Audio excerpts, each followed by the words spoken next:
Hello guys, magandang umaga sa ating lahat. Ito po yung bagong open ngayon na block. Sa block 4 po, open po yung Portico Hills. Kaya ano pang hinihintay nyo? Ito yung corner lot. Ayan, corner lot. Then meron pa po tayo doon sa kabila na corner lot. Bali, apat po yan. Apat po na corner lot tayo dito. Then yung iba, inner lot na. Meron din tayong binibenta doon sa block 1. May 3 unit tayo. Pakita mo yung block 1 natin. Ayun, doon sa may tao na yon. Ayan, perimeter fence. Paharap naman dito yung bahay. Ayan, paharap naman dito yung bahay. 3 ang binibenta natin doon. Na 3.7 po ang ating TCP. Then yung corner lot po natin, katulad ng ganito, medyo malaki po yung lot area natin. Nagre-range po tayo ng 4.3 to 4.4. Ayan. Ang down payment po natin is pwede po tayo mag-down payment ng 20% and 10%. Ayan. Then dito po mag-i-start po tayo dito. Ayan. Pwede rin po nating bayaran ang down payment po natin ng 24 months and 12 months. Ayan. Optional po yung pagbabayad natin ng down payment. Yung itatayo pong bahay dito ay katulad po ng model house natin na yun. Kung corner kayo, halika pakita ko sa inyo yung corner lot. Ayan, ito yung corner lot natin. Kasama na po yung bakod. Ayan, may bakod na tayo dyan. Ito po kasing isang corner lot na to, sold out na to. Ayan, nabili na po ito. Ayan, yung aray po na yan.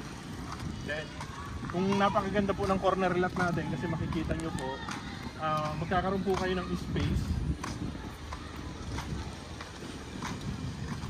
May space pa po kayo dito sa gilid. Ayan, yung bakod po natin, meron po tayong daanan dito sa gilid. Ayan, may gate tayo dito. Ayan, may gate tayo dito. Then, may gate tayo doon. Dalawang sasakyan po ang kasya sa atin. Halika, pakita ko sa inyo yung likod. Ito po yung likod natin. Ayan. Kung makikita nyo po, yung likod natin, safe na po talaga yung likod natin. Ayan, naka-grills na yan. Then, yung pasukan ng hangin dyan, nag-rotate po yung hangin dyan. Pag inopen nyo po yan, papasok po yung hangin sa loob. Kaya malamig po ay yung loob. Ito naman po yung ating isang buyer. Ayan, halika po. Ito po yung end lot. Ayan, nakuha. Doon sa, para magkaroon kayo ng idea na kasyang-kasya po yung 2 bedroom natin. Ato, car natin. Ayan. Ito, bayan din natin to. Ayan, okay na yan. Malapit na po ma-turnover yan. Kaya kasyang-kasya po yung dalawang sasakyan dito sa kanyang garahe.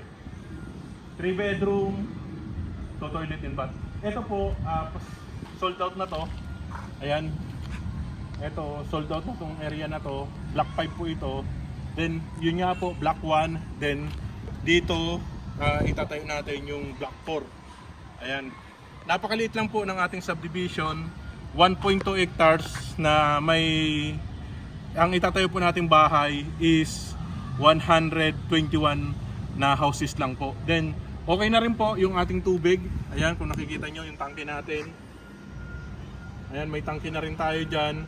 Then, ngayon po December, maglalagay na rin po tayo dito ng poste ng ilaw. Alam ko nasa 12 na poste po ang ilalagay dito sa buong area natin na to.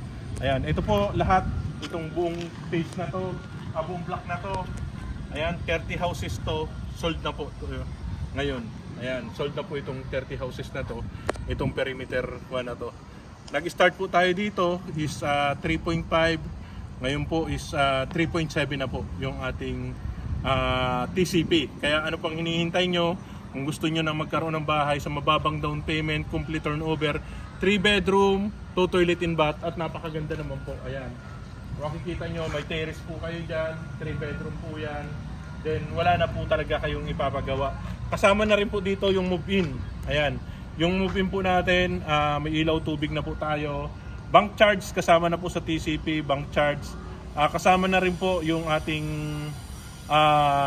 miscellaneous fee, bank charge, all na po yun. All in na po tayo sa 3.7. Sa inner lot po.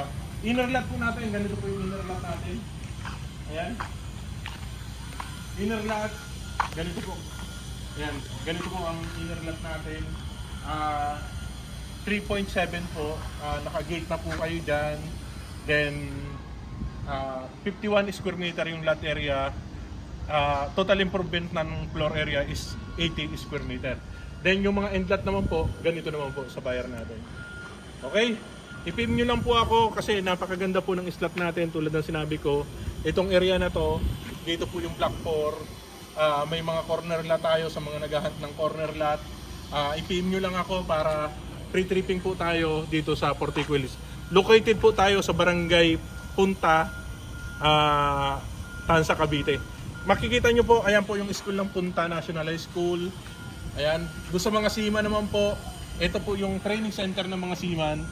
Ayan, CTEC po yan. Ayan, doon sa mga seaman, CTEC. Ayan, training center po ng school, ng mga seaman yan. Then, ganito lang po, kalaki yung ating natin, yung ating site. Kaya i-PM nyo lang po ako para ma-assist ko po kayo. Maraming salamat po at mag-ingat po lagi.